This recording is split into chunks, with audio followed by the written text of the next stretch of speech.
Hey, good morning, everyone. Gonna do a little tip thing here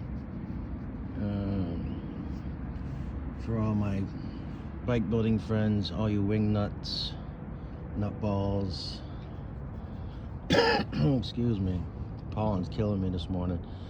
So we're looking at today is I've watched a lot of videos lately talking about carb issues where they've got a high idle, and a lot of people seem to think that they have an air leak.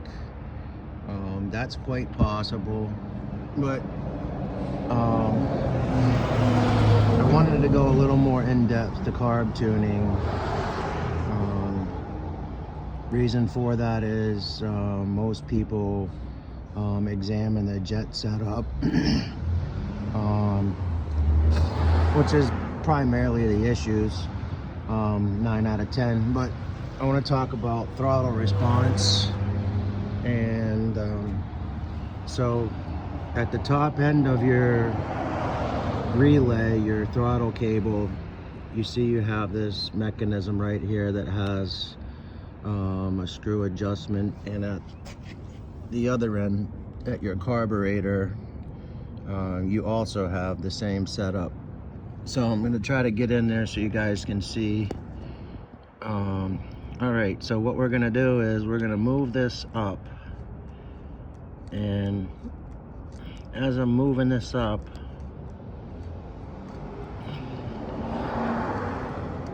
there it goes. You can see the pressure is pulling up on the slide. I'm all the way up on there. I don't have a lot of movement on that just because of the way that I have this set. But typically you want this to be pretty far down within just 1 or 2 threads, so that you're at the base,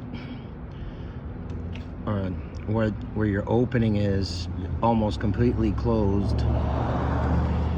If you do move this up, what's going to happen is it's going to open and it's going to allow more air through, and that's going to cause your idle to increase. So the higher up you go, the higher your idle is going to be. And the other end of this, many people will talk about taking something out of your exhaust.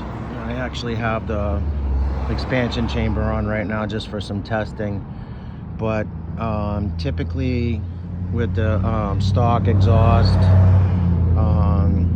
a lot of people will take the bottom off of it.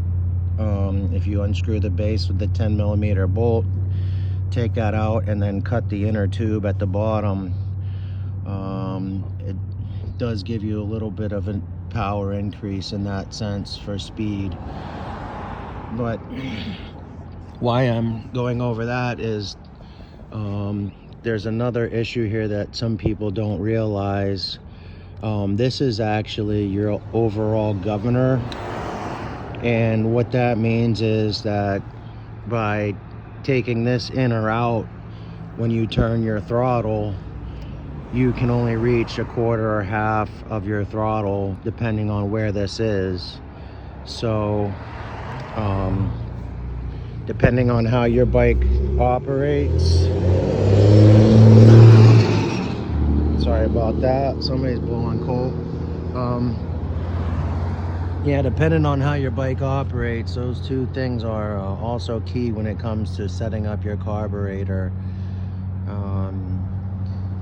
I'm running a 70 jet in here right now, and I'm probably going to try to even go down to maybe a 68 or even to a 65 with the warmer weather. The 70 jet over the stock jet, I was going on this 1/3 of a gallon tank that we get with these bikes, roughly 35 to 40 miles, believe it or not. Really good gas coverage. Putting the 70 in, I may have lost 10 of those miles, maybe a little bit more. So I'm probably getting about just right around 30 miles now at the most. Bike still performs really good, and I don't have any overspray or blowback on this from the carb, the way that's set up, so that's a good sign. Sometimes you'll see your frame gets wet here, and that's an issue. I'm not going to go into discussing all that right now. I usually keep my videos short, so but I just wanted to bring those things to attention. Maybe somebody knows about that, maybe they don't. Also up here I was getting a lot of you can see I had to clean this off. I was getting a lot of blowback on the exhaust side, and I had before in the past I've run with the Toyota Highlander O2 oxygen sensor, which is kind of a steel permanent gasket. I've also run the stock gasket that comes with that, and this seems to kind of draw the heat off, and usually it was lessening vibration in some sense, and also helping with performance. This build I think is just running just a little bit hotter, and didn't like that, and it started eating up the exhaust gasket there. So anyway, may end up just putting the stock muffler back on. I don't need to be loud, and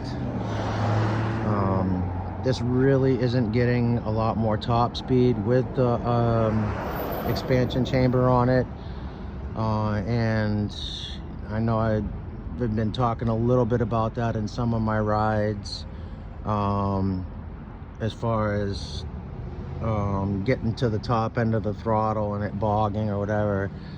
You know, I've been going back over some of my videos and thinking about this stuff, and it's really, I think it's just at the point right now where there isn't enough compression. If I was to deck that, or even just remove the brass gasket I have in there. Some guys like a copper gasket. I've tended to stay with the brass. I just think it dissipates the heat a little bit